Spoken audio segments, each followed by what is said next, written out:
ইঁদুর মারার বৈদ্যুতিক ফাঁদে প্রাণ গেল 2 ভাইয়ের। মৃত্যু আমাদের চারপাশে উৎপেতে রয়েছে।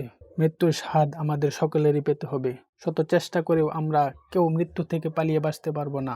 তারপরও আমাদের চারপাশে আকস্মিকভাবে ঘটে যাওয়া কিছু ঘটনায় আমরা স্তম্ভিত হয়ে পড়ি। হঠাৎ করে তেমনই এক ঘটনা ঘটে গেল পিরোজপুরে। পিরোজপুরে স্বরূপকাঠিতে ধানের জমিতে ইঁদুর মারার জন্য পাতা বৈদ্যুতিক তারে জড়িয়ে প্রাণ হারালেন 24 বছর বয়সী নাদিম ও 21 বছর বয়সী এনাম।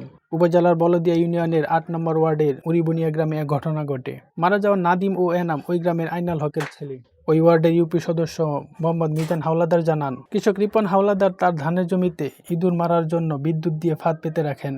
শুক্রবার রাত আনুমানিক 9টার দিকে নাদিম ও এনাম পাখি শিকারের জন্য বের হয়ে ওই জমির কাছে যায়। সেখানে রাখা ফাঁদের তারে জড়িয়ে তারা দুজনে বিদ্যুৎপৃষ্ট হন। এদিকে সারা রাত 2 ভাই বাসায় না ফিরলে শনিবার সকালে পরিবারের লোকজন ও স্থানীয়রা তাদের খুঁজতে বের হন। এক পর্যায়ে তারা নাদিম ও এনামের নিথর দেহ ওই জমির পাশে খালের পাড়ে পড়ে থাকতে দেখেন। পরে স্থানীয়রা থানা পুলিশে খবর দিলে পুলিশ ঘটনাস্থলে পৌঁছান এবং লাশ দুটি উদ্ধার করে ময়নাতদন্তের জন্য থানায় নিয়ে যায়। নেসারাবাদ থানার ভারপ্রাপ্ত কর্মকর্তা ওসি মোহাম্মদ গোলাম সারোয়ার জানান, লাশ দুটি ময়নাতদন্তের জন্য পিরোজপুর হাসপাতাল মর্গে পাঠানোর জন্য থানায় নেওয়া হয়েছে এবং এ ব্যাপারে আইনগত ব্যবস্থা প্রক্রিয়াধীন রয়েছে।